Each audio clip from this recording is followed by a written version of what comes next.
So, day 3 of having what's supposed to be the simplest diesel engine in the world with no electronics, and yeah, the absolute one electrical piece on the engine that affects it running, and it decides to get its panties in a twist and die. Now, this is what's happened. I started the truck at 5:30 this morning. It started fine. It has driven beautifully the last couple days since I got it transferred, titled, and the transmission put in. But for the this controller here, it basically, I started it, and after about 2 or 3 minutes, I noticed that the lights were just fluctuating on, dim, bright. And then I noticed that the tachometer, instead of just barely, doing the diesel jiggle, it was going like this, and then it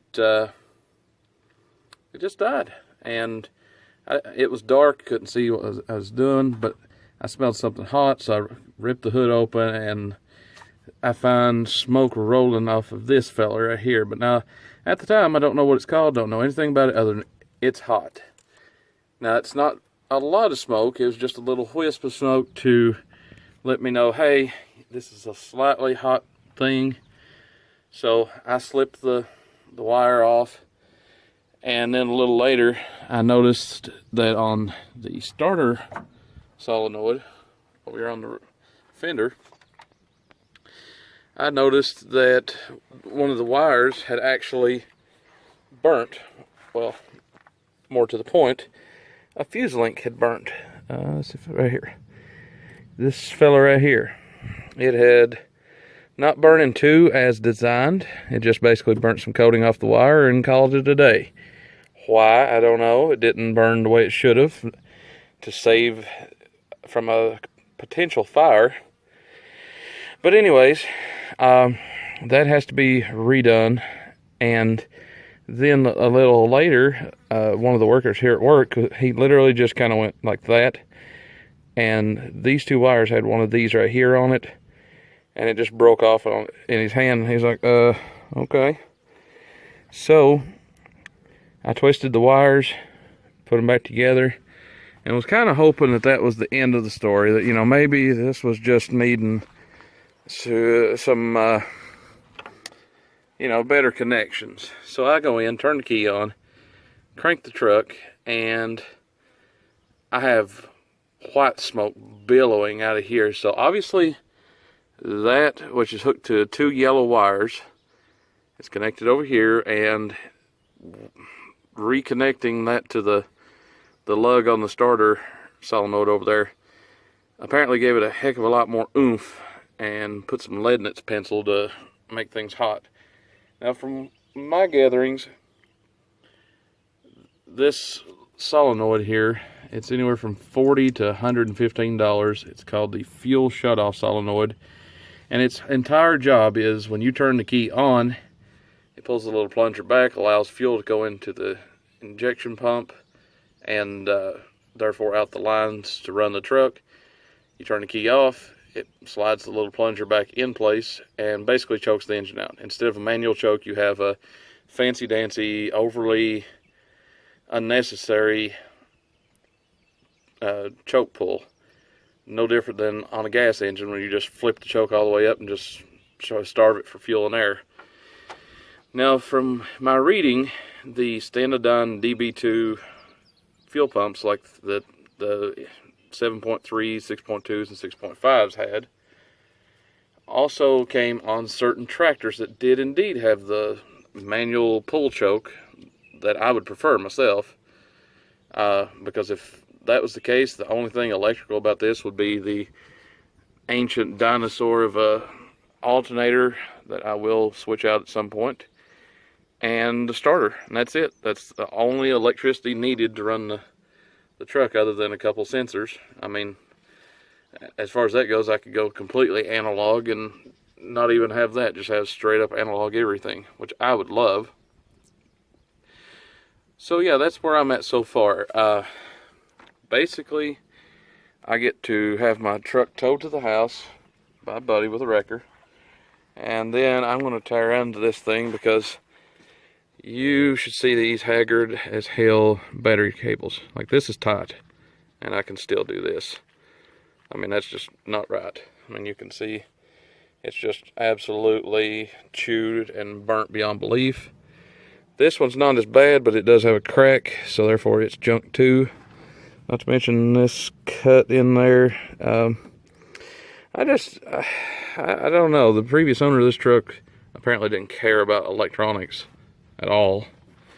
And then the cable where it's original, you can pull the split loom back and you see these fine fellows. And it's not just here, it's literally like all the way down the charging cable to the other battery. So it'll get all new charging cables. This hot mess will be redone. It'll be like the solenoid itself is fine, but this has to have new eyelet put on, so I'm going to solder and heat shrink everything. I'm going to do it just like I did on the other truck, Michelle, where you'll have your terminal that bolts on permanently until you change batteries, and then you'll have lugs that come up and bolt. In case I need to take a wire off, I just have to unbolt the lug. So yeah, that's pretty much day 3 of dually diesel ownership for me. That truck runs beautifully. Love the way it drives. I mean, it's ancient, it's slow, but I like it. It's a flawless running truck, but good Lord, the haggard wiring it's got going on. Like, I don't know if this guy had like a vendetta against wires or what, and that's not the worst of it. There's the reverse lights, which Pigtail is the same way. I've got to redo it so I can have reverse lights on the truck. There's a short in the cab somewhere that pops the fuse for the dome light. Some small electrical, but other than that, all the lights and turn signals and all that stuff all seems to be functioning accordingly.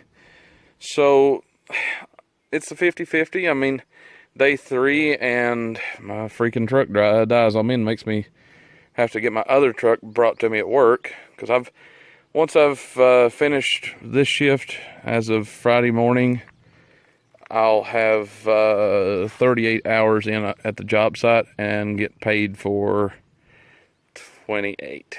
So diesel life, bro. Just can't get enough, and I'm trying to be sarcastic. But like I said, the truck is a solid truck so far. I mean, I have no complaints about everything else. The truck run fine before that little gremlin decided to short itself off. And even if it did the same thing, but did it on the on side, I could have ran a jumper from here over there, jumpered it, started it, went to the house, but it did it on the off side, so therefore me jumpering it is basically like your starter sticking and just adding another 12 volts. It just makes everything a hot mess.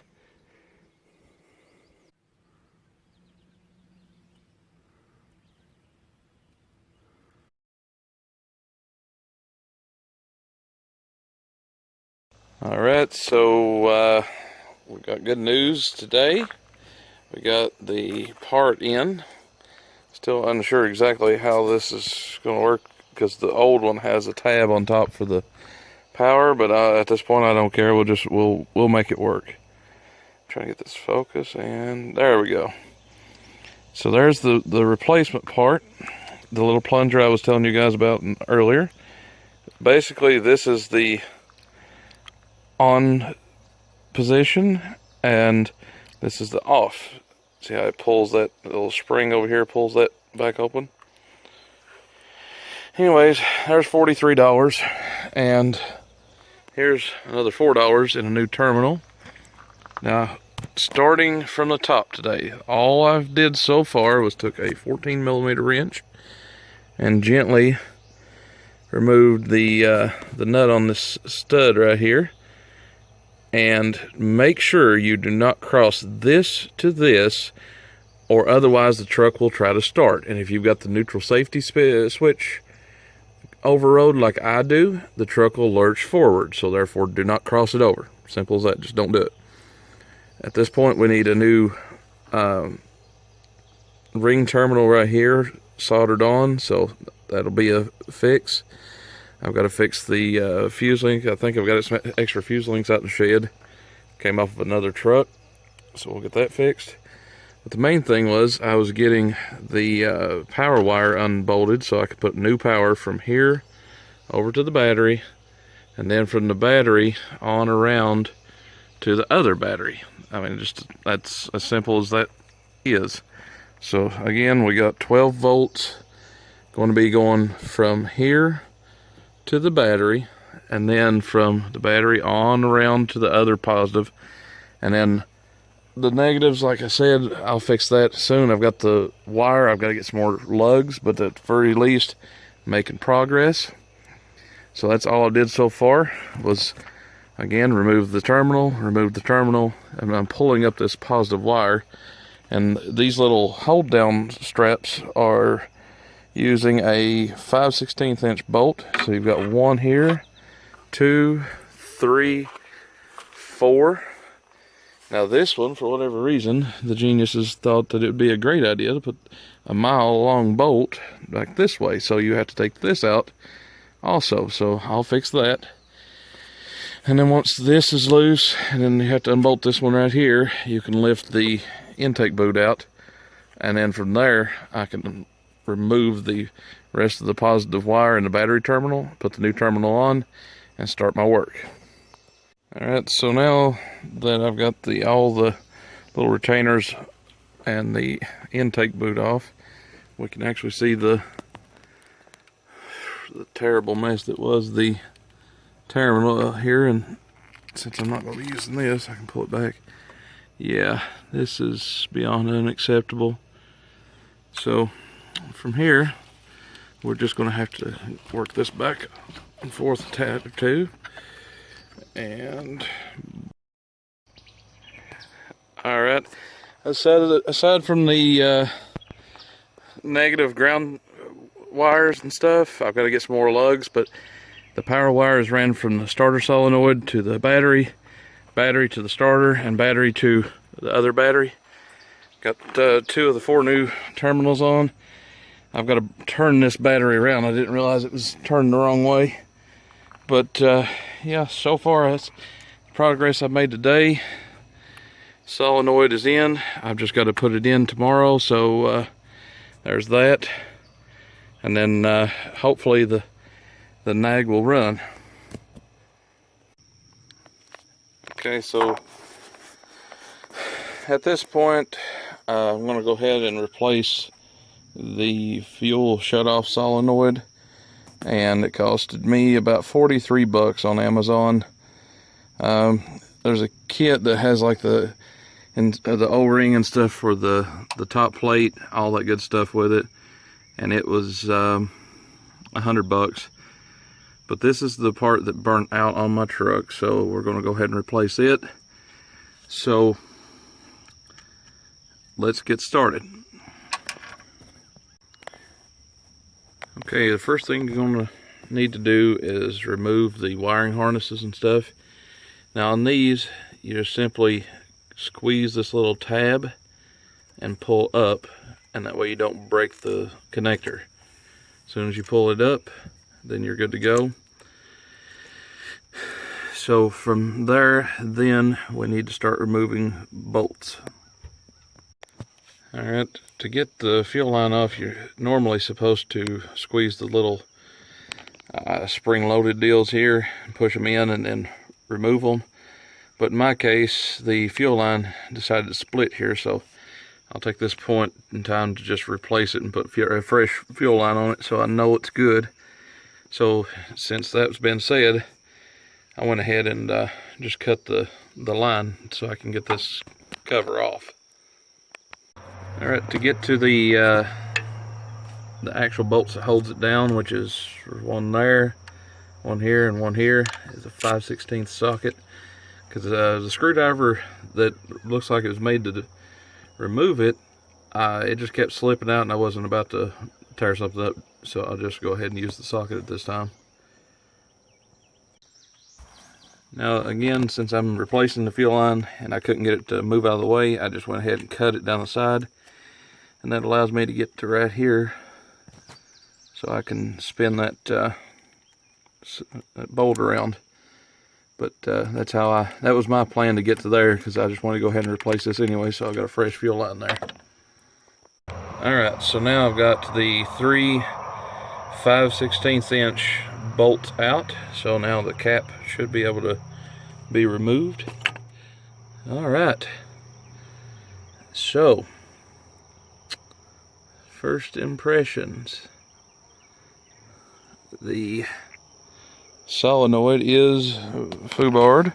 We can see that right there. Oh yeah, that is definitely torched. It's very scary now because that has fuel running through it. Energized fuel. Fucking awesome. So yeah, now this is how this came out. This is just flipped over. I didn't do anything but remove it and flip it over. So the O-ring seems to be in good repair, so I'm just going to stuff it back in there. Set this off to the side. Nice and dry. Now I'm going to take a look at in here, because there appears to be something right there. Yeah, there's solder or something has fallen in there. So at this point I want to get some needle nose pliers to remove that. Alright, so I've got my placemat down. I got these at the local CarQuest. They gave them to me as used ones that they were thrown away. So now, this is the fuel shutoff solenoid cover. I've got mineral spirits to clean it with. I have my other solenoid. And just like a little bit earlier, you could see that basically the solenoid shorted out, and this side's got solder. The solder from this side fell out into the injection pump, so I had to dig that out. I put the O-ring back in place. I will lubricate that before it goes back together. So at this point I am just simply replacing the solenoid itself, and to get to that you're going to have this spade connector to replace. And so to get the two nuts and these little straps and stuff off, you are going to need a 11/32 socket to fit on those two nuts right there. So let's go ahead and get those off. Okay, it is worth noting that with the nut that you have to remove for the top to pull the strap off, there's another nut under it, so it's double nutted, and this is a lock nut. So whenever you take it off, you'll have to brace that little strap in some fashion or other so that it doesn't spin around and get mangled like mine did. So we'll have to go ahead and straighten that out in a minute. We'll go ahead and take the nut off, and that's the point of this here, is to, you know, fuel leaks and stuff like that, you have a nice dry place to work. And yeah, basically we're just taking all this stuff out in sequence. And again, we'll have two nuts here, so we have to take that off too. That's where the deep well socket will come in. And then you just repeat this for the other side where the spade connector was, and then the solenoid will just drop out. Now once you get the nuts and all that loose from the side there, what you have to do is press down just firmly. You might have to even stick a butter knife or something in there to, or a screwdriver to wedge it in, and you can see where it absolutely burnt out. Whenever I pulled this out, the stud just fell off, so it was toast. It was gone. This is the fresh one. Give you a little bit of idea of what we're looking at here. Turn them the same way, and yeah, so new one is slightly larger. It has a little sleeve of some sort. I don't know if that was what was over here burnt. I don't see it. If so, like I said, I'm gonna have to clean that injection pump out to make sure everything's out of it so it don't get gummed up. But from this point on is just slip the new one in, put all the associated nuts and lock washers and stuff back in place. Just a note, the strap went from the passenger side, or the left side if you're looking at it this way, with a single bolt in the back with your fitting this way. The strap went from here to here, and then on this side you just had the little spade connector cover deal stuck in there. Alright, so now we're all back together. Like I said, I basically went through, cleaned everything really good with mineral spirits, used some sandpaper, cleaned the contacts and stuff up, and cleaned all the points at which it's going to ground out. Put the O-ring back together, bolted the new solenoid in, got that all squared away, and so now we're just going to be putting it back together, and we'll go from there. Alright, everything's back together to the best of my ability, so we'll find out. Just a little side note, I did use some 5/16 inch fuel line. I still have to put my clamps on and be done with that, but that's the size for the return line, the little soft line here. The line that came off of this was extremely brittle, hard. Just me twisting it cracked it, so I said it'd be a good time to go ahead and replace that. So I guess we'll find out now. What I'm going to have to do now is go ahead and plug up the wiring, like so. Put it all back together the way it was, and we'll find out.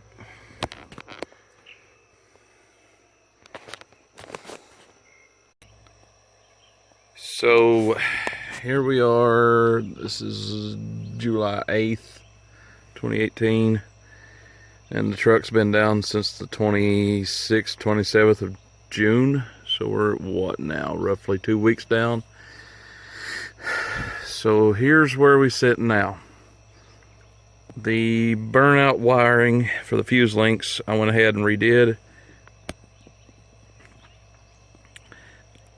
I just so happened to have a fuse link that seemed to be about the same size and stuff, so I went ahead and used that. I twisted both of the yellow wires together because for whatever reason, the yellow wire had, one yellow wire came up and had one of these connectors, and then another one came up and was connected with one of the green wires or whatever down here, and it didn't make sense. I could understand if, say, the fuse links were providing some kind of resistance and had to have X amount, but this is a diesel. The most electronically advanced thing on this IDI is the little solenoid. That's the only thing electrical on the engine. And I do plan to upgrade the alternator to a Super Duty, not Super Duty, but a Power Stroke setup. I do plan on upgrading the AG 1G alternator for a Power Stroke setup. The pulleys are different, but from what I understand, it's a bolt-in affair. You bolt it in, and you don't have the big wire pack. You don't have to worry about heat. Another big thing is I could do away with the voltage regulator over here. That clears up half the wire mess that we do have off the diesel. So at this point, we've gotten the wiring seems to be back together. Heat shrinked so we don't have any accidents. I don't like this, but it is what it is. They didn't solder the terminal on, so another reason I want to just do away with this is too many wires. Just too many wires for my liking. So at this point, I'm calling the wiring done. For the most part, I still have to build my negative terminals and stuff. I've got the terminals, I've got the wire. I've got to get more solder, and I have to get more lugs because those things are kindly expensive. One thing I didn't do, because I'm an idiot, was heat shrink right through here. And I do have the heat shrink. I just am an idiot. So before I really get too in depth with this, I may go ahead and just heat those back up and pull the. Now on these, this is actually a 0/3 gauge setup, so I just jammed it down in there and called it a day. But where these are a 2 gauge wire, yeah, I'm going to redo that. That doesn't look right to me. Not a big deal, just time consuming, more product. But I've got terminals, I got the wire, I just now need more solder and lugs, so there's another $15 or so at payday. And yeah, I've already got the power wire set up all the way across. Now I just need the negative come from there back down to the frame or wherever I choose. And I don't like this. This is another 8th gen wiring bullshittery thing. Is it has a negative wire for whatever purpose. It just goes down to this little cable, and it's literally, you can see right there where my finger is right here. It could have been a single wire, but they decided to make it a detachable setup, and it goes to a ring terminal here beside the relay up on the fender, and then it leaves there another one of this. Like, this was product that they literally sat down and figured they needed. I mean, that explains it right there. It says that this was engineered for 84 and up. That's what this little number's for here. Let me focus it so you can see it. Yeah. Because your date codes go, like for the 90 and up model trucks, this E would be a F. E is 80s, D is 70s, and C would be like the 60s. But yeah, somebody attempted to make a good ground there by just scraping the shit out of it and calling it a day.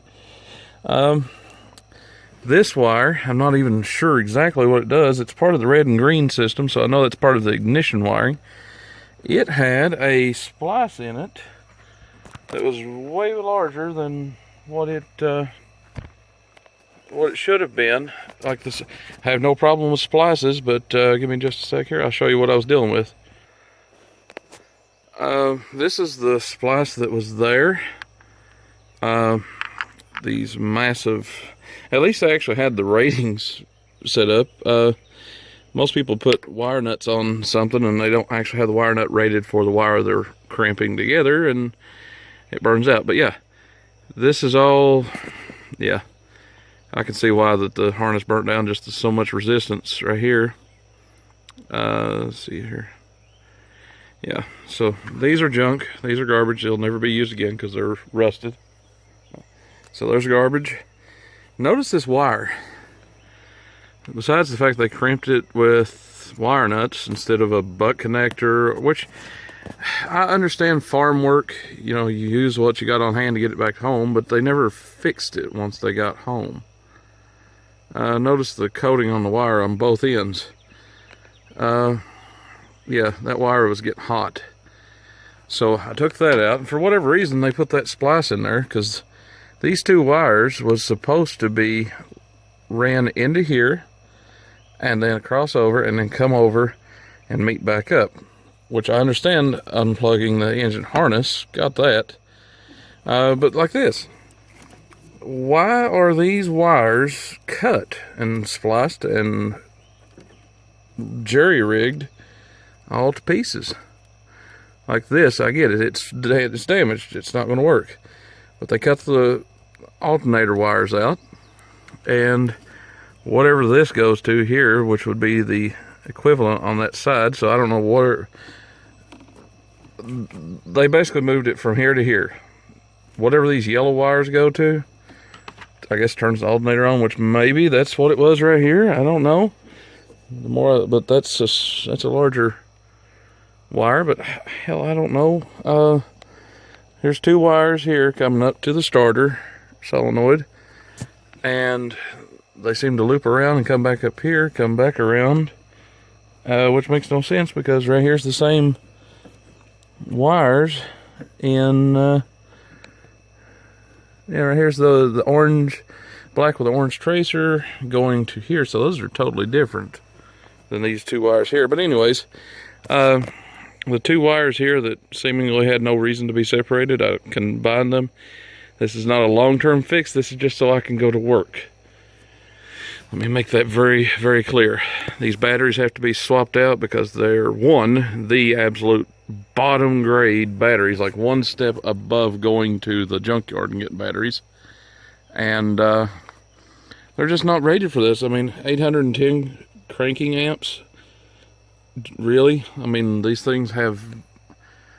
The batteries I used to run in my gas truck was pretty much double these together. So, yeah.